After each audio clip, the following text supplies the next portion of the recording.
Hello, I'm Wendy. Today we're doing some watercolour experiments with salt and finding compositions that suit you. In my last video we had a go at painting this very simple tree.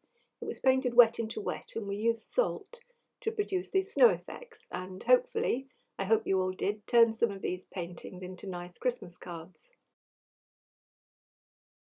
We're going to be quite a bit more experimental today, and we're going to do a row of trees. This is the drawing that I did. I've just sketched in, as you can see, very sketchily, a row of fir trees. When you're doing the drawings, keep your pencil marks really light because they're quite difficult to rub off. I find when you've got the salt on the paper, and try and vary the size and have some of them maybe grouped together and try and vary the spaces a little bit between them.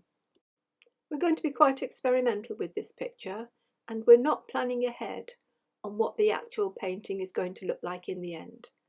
We're going to put some paint on, we're going to do the trees, we're going to put some salt on, and we're going to let the watercolour do its own thing, and at the end we're going to see what we get, and at that stage we're going to decide on the composition, which bit of the picture we're going to use.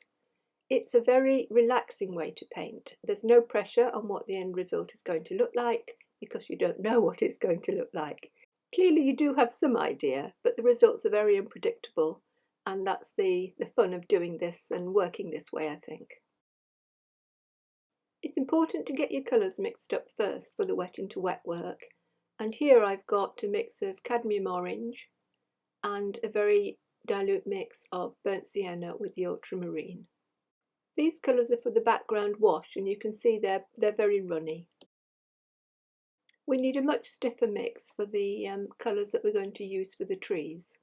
And here again I'm just using ultramarine with burnt sienna. One of the mixes a little bit on the blue side and one a little bit warmer.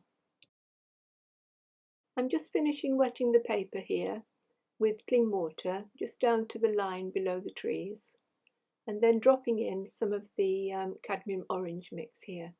I explained this process in quite a lot of detail on that previous video, so if you're new to this, do go back and check that out.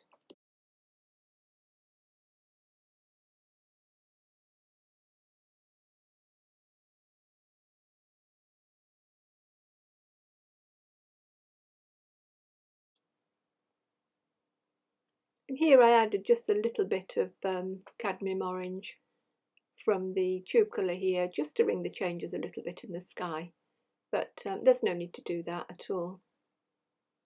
And here we've got this, I didn't want that orange to go right down to the bottom of the trees. I wanted the suggestion maybe of some land further back. So I put in a little grey mix here, just a little line, not an awful lot, and blended it up into the cadmium orange. If you find that a little bit difficult or a bit tricky, then bring the orange right down.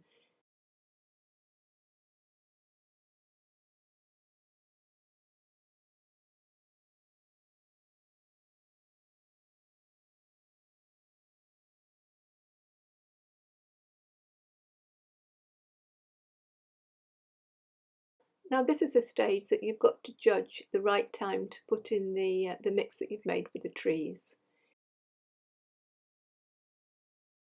As I've said on the last video, it's always down to practice. You can be shown this a million times, but you've got to keep doing it and practicing this wet into wet work, and then eventually, it took me a long time, you'll get to the stage when you've got a pretty good idea if you've got the conditions right. This paint I'm putting on here has got to stay in place. You don't want it to diffuse into the background. This is working quite nicely, and I'm dropping that paint in. It's staying in place, it's not diffusing too much into the background. I'm not going to call it a mistake, but I didn't really mix up enough paint for this. I would have liked those trees to be a tiny bit darker. You can see even now I'm only halfway through and I'm running out of paint. What you want to do is keep loading your brush. You can't spread that paint that you've mixed out or it just won't work. So you can see you've got to keep loading your brush to get that mix on there. and I think I just about managed it with those mixers. You can mix up more as you're working, but unless you work really quickly, and if you're a beginner you're not going to be working quickly, then you are going to find that if you do have to mix more paint, then it's not going to work as well as you wanted it to. You'll see here towards the end of this that the left-hand side of the painting is actually getting quite dry, and I put a tree on there on the left, and you can see that it is really working more wet onto dry, because that left-hand side has started to dry a little bit. You can go back and add more paint in there as long as there is paint on your brush. There's a little bit on my brush there.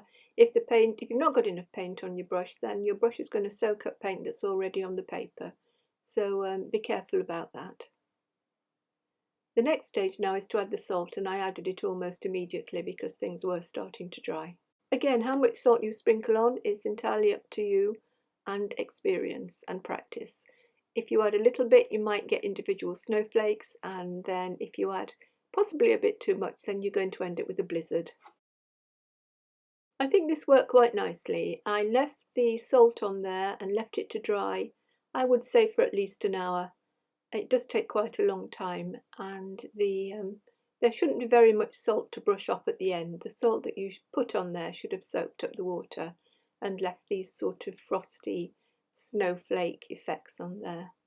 And then I'm using some of the grey, the mix of the ultramarine and the burnt sienna, to put on the tree trunks.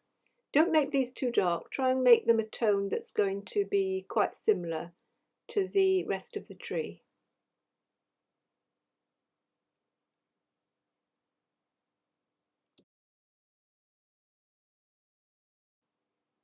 For the little fence, I used an opaque white to start off with.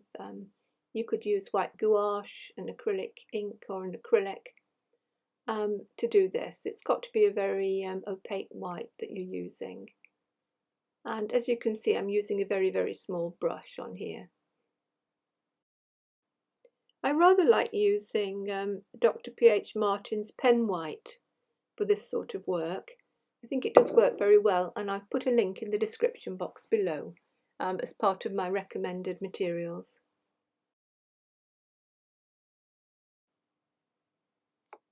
When that was dry, I used a little bit darker than the one I used for the tree trunks, to put in the wooden part of the fence.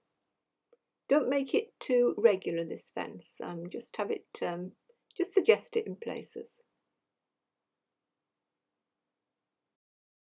The final stage of the painting was to put some shadows on the snow in the foreground. What I did was I damped the paper with clean water just a little bit in a few areas before putting on some diluted blue. This gives you some dry brush work and some softer shadow areas. It was quite random where I put the marks, but it does look as if there's a little bit of lead into the picture in the middle there, which was just basically done by accident, but is a really good idea to have that sort of lead into a picture. So that was quite fortunate. With the painting finished, you may think it works okay as it is, the size that you painted it.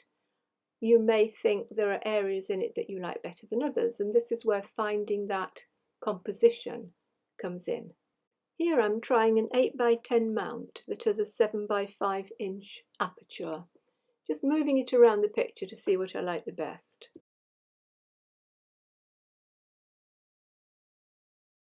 And this again is an 8x10 mount, but the aperture here is smaller. It's a 7 inch by 5 inch aperture. I think that works quite nicely. I like the other aperture as well, but I do think that works. And then also you can turn it around and have a portrait, which is quite interesting. Find a composition you like, one that works for you. And finally, it's not too late to make those last-minute Christmas cards. So if you have aperture cards, you could try the aperture over the picture.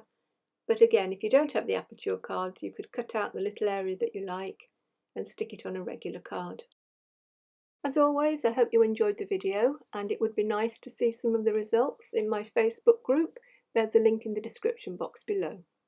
You can always subscribe to my channel for free if you don't want to miss any future content. Until then, which will probably be after Christmas, I'll say have a good one, and bye for now. Happy painting.